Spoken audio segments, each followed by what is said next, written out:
Olá, bom dia. Eu sou a Isabelle e essa é a Ana Júlia e hoje vamos começar mais um Tá na Lei. Nós somos alunas do curso de Técnico de Serviços Jurídicos e hoje nós estamos aqui com a nossa convidada, a advogada Renata. Oi, Renata, tudo bem? Olá, tudo bem com vocês? Bom dia, obrigada pelo convite. Desde já, uma satisfação imensa falar com essa galera aqui de técnico de serviços jurídicos, futuros advogados, juízes, promotores, enfim, os sonhos aí que cada um vem a ter. É um prazer nosso também ter você aqui como nossa convidada. Nós agradecemos muito você ter aceitado o nosso convite e nós vamos começar com uma pergunta.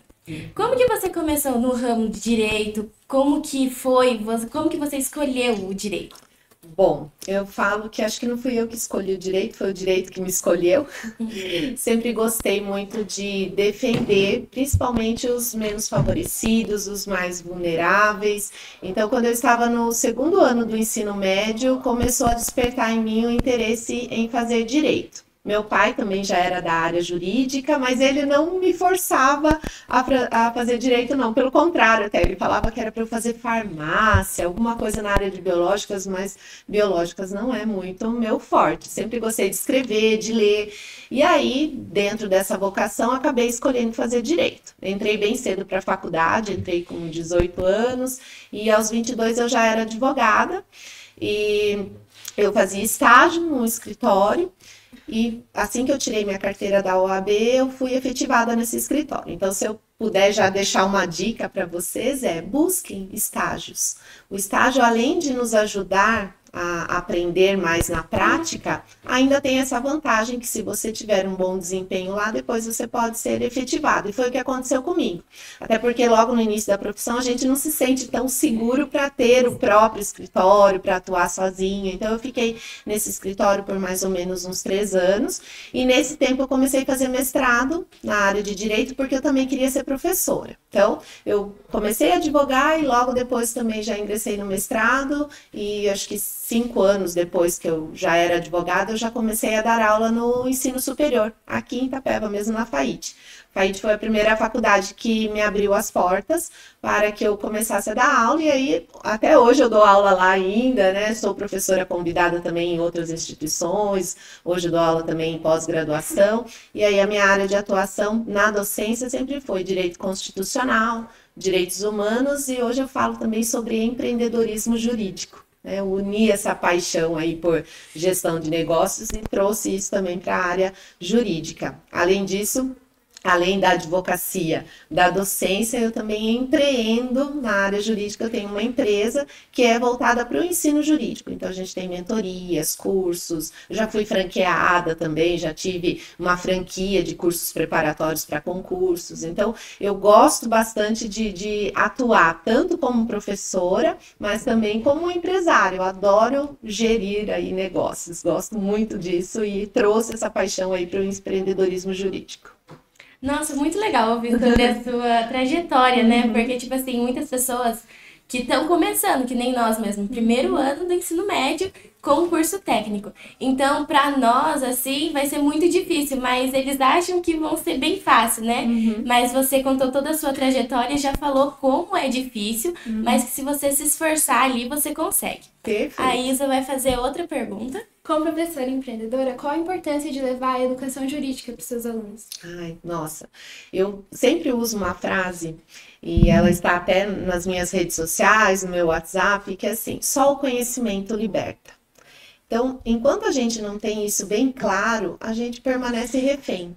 Refém dos nossos sonhos, porque a gente fica só sonhando e não consegue colocar aquilo em prática. Refém, às vezes, dos pais, porque vai ficar sempre na dependência financeira deles. Quando a gente entende que é estudando, que é tendo disciplina, que é tendo foco, que a gente consegue alcançar o sucesso, aí as coisas começam a mudar. Então, para mim, né, o ensino jurídico ele tem esse papel preponderante aí, muito importante, tanto para dar esse retorno para a própria sociedade, como também para quem escolhe seguir nessa área, de poder ter uma estabilidade financeira, de poder ter boas profissões, porque o direito ele propicia isso, ele tem um leque muito grande de opções profissionais. Então, não necessariamente você vai fazer direito para ser advogado, pode ser professor, pode ser um juiz, um promotor, seguir na área de concursos, e a gente tem assim inúmeras opções de carreiras dentro da carreira pública.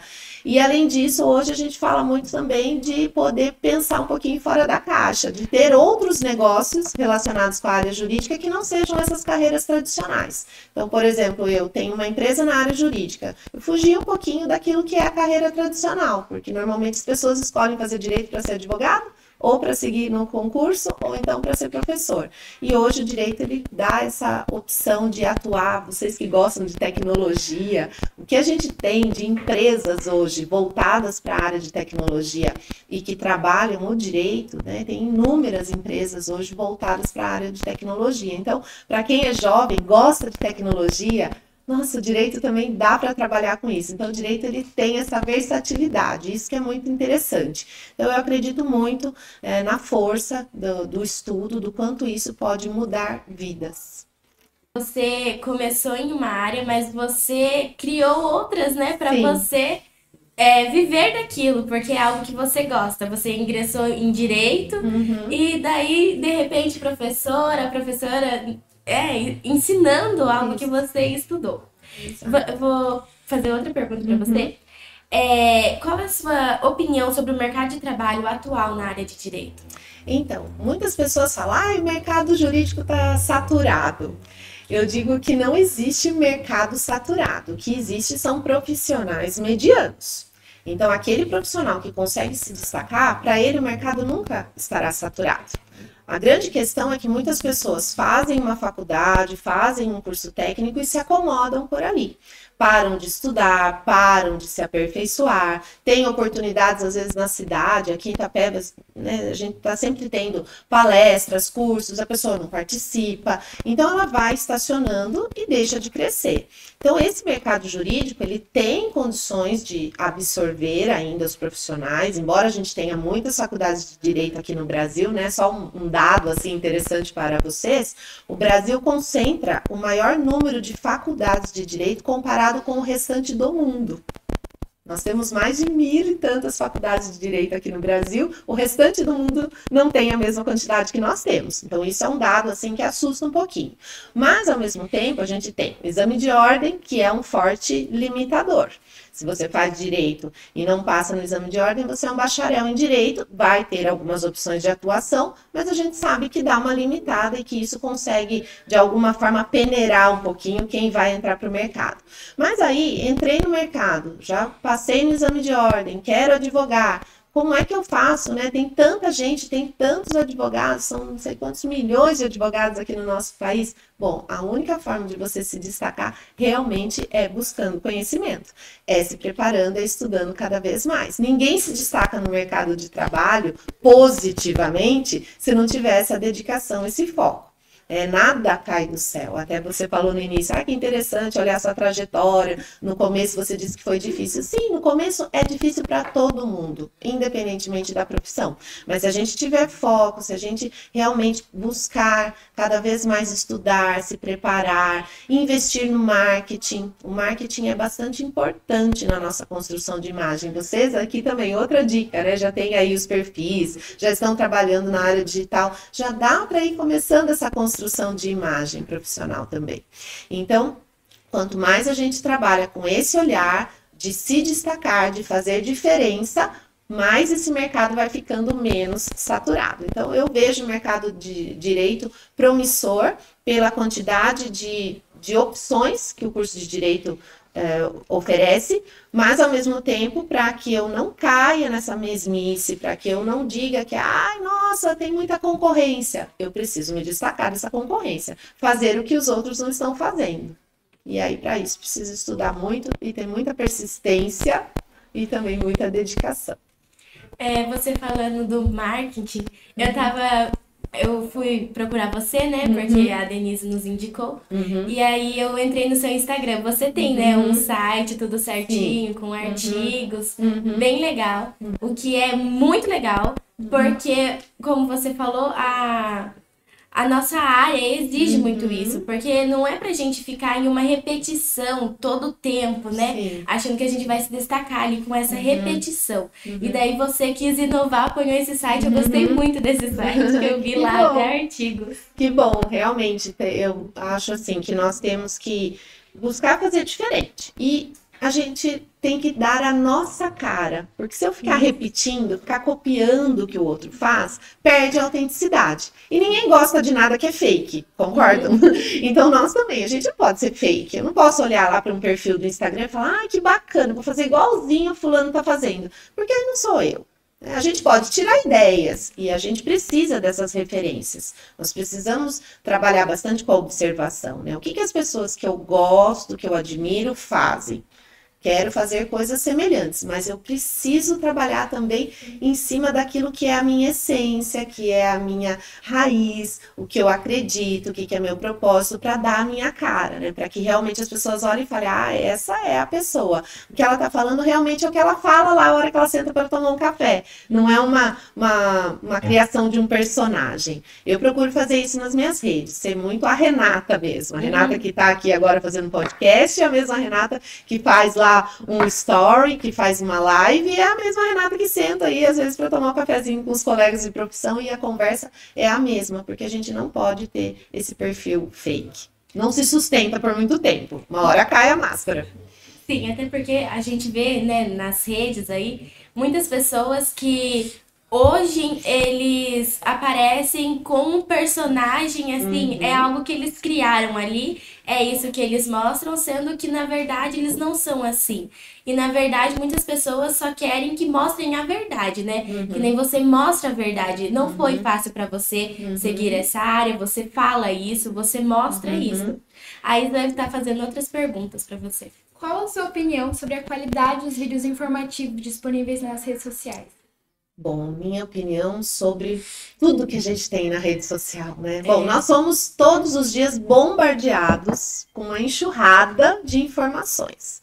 E nós precisamos filtrar essas informações. A gente tem muito conteúdo bom na internet. Eu falo que hoje o conhecimento, o ensino, ele está bastante democrático, porque a gente consegue ter acesso sem gastar. Né? Coisa que antigamente, para você poder fazer um curso, você precisava pagar. Hoje você entra no YouTube, você tem inúmeras aulas gratuitas disponíveis ali sobre os mais variados temas na área jurídica. Entra no Instagram, tem lives, tem produção de conteúdo, com cards, com posts. Mas, ao mesmo tempo, a gente também percebe que tem muita coisa errada, muita informação equivocada. E aí eu preciso fazer esse filtro. Como é que eu vou fazer esse filtro? Só estudando e conhecendo. Porque aí eu olho e falo, opa, peraí, esses dias eu li num livro e não era isso que estava falando. Então a gente não pode deixar também de buscar o conhecimento na base, naquilo que realmente tem qualidade. E eu falo que os livros, eles estão aí para isso. A gente vê hoje a geração mais nova, que não parece que não gosta tanto de ler ou tem uma certa preguiça, né? Procura se informar, às vezes, ali pelas manchetes dos portais. Essas manchetes, né, aquele título da notícia, muitas vezes ele é tendencioso, ele é manipulador. Então, eu preciso procurar ler a notícia inteira para realmente eu entender se foi aquilo que aconteceu. E buscar beber da fonte. Buscar realmente estudar o direito por meio dos doutrinadores, por meio dos livros. Não dá para a gente ficar nesse conhecimento raso, só de conteúdo da internet. Por mais que isso traga para a gente muito conhecimento, mas a gente precisa saber filtrar, porque também tem coisa que não é válida, tem muita coisa equivocada, muita mentira até, muita fake news, mas a gente só vai conseguir fazer bem esse filtro quando a gente tem esse conhecimento da base, da fonte do direito mesmo, que está aí na legislação, na doutrina. Então é bastante importante conciliar o conhecimento que o digital oferece com o conhecimento que o mundo offline também nos oferece. Até porque hoje, vendo manchetes e notícias afins, eles põem um título para prender a sua atenção. E daí, quando você vai ler, às vezes a pessoa nem lê, já sai falando asneira. Exato. Sai falando asneira para as pessoas, falando algo que ela leu um título, mas na verdade não era verdade, porque ela não leu o restante. Isso. É isso que eles tentam fazer hoje, né? Prender a sua atenção e depois tá tudo diferente do que você pensou, né? Isso mesmo. Imaginou. Eu vou fazer outra pergunta. Como que a educação jurídica, que é o nosso tema do nosso aplicativo, que foi lançado em site, contribui para a sociedade? Porque, tipo assim, educação jurídica é algo muito importante, né? Daí nós trouxemos você, já que é advogado, tem experiência nisso, para você nos falar qual que é a importância de ter uma educação jurídica na nossa sociedade de hoje que tá tão conturbadora, né? Sim. Bom, eu sempre digo que o conhecimento jurídico, ele precisa mesmo ser trabalhado desde o ensino fundamental, passando pelo ensino médio, até as pessoas chegarem nas respectivas faculdades e nas áreas que cada um venha escolher. Quanto mais a gente trabalha esse conhecimento jurídico, mais nós estimulamos a cidadania. Então, eu só serei realmente um cidadão pleno se eu gostar de política, mas eu não estou falando aqui de política, essa politicalha que a gente vê muitas vezes no nosso país, essa polarização, não. No sentido de entender o ser humano enquanto um ser que pertence a um grupo e que ele toma as decisões também dentro desse grupo, porque nós participamos das decisões políticas aqui no nosso país quando a gente escolhe nossos representantes, quando nós vamos aí fazer uma reivindicação, uma manifestação, quando a gente usa as nossas redes sociais para colocar a nossa opinião sobre um determinado assunto, a gente está ali enquanto um ser político, enquanto um cidadão. Então o direito ele tem essa missão também de clarear mais a ideia das pessoas, de fazer com que elas saiam do senso comum, daquela ideia do achismo, eu acho isso, eu acho aquilo, né? A gente pega assuntos polêmicos, vamos falar, por exemplo, aborto. Todo mundo tem um achismo em relação a isso. Quando você vai estudar a questão do aborto dentro do direito, você começa a abrir a tua cabeça, abrir os horizontes e pensar de formas diferentes. Estou dando um exemplo bem polêmico aqui, né? Mas os mais variados assuntos. Vamos falar de pena de morte. Eu acho que deveria matar, eu acho que não. Vai estudar dentro do direito, isso também começa a fazer mais sentido para um pensamento ou para outro. Então, o direito ele traz realmente mais subsídios, traz mais ferramentas para que as pessoas possam pensar de forma mais crítica e fugir um pouco daquele achismo, daquele senso comum. Então, eu acho que o direito ele tem esse viés social, que é muito importante. Então, se trabalhado desde o ensino fundamental, passando pelo ensino médio, eu acho que vai ajudar muito e a gente vai ter uma sociedade bem mais evoluída. Além disso, quando a gente olha também para essa função social do direito, eu como professora de direitos humanos, por exemplo, não posso deixar isso de lado, né? Do quanto é importante a gente falar de direitos humanos.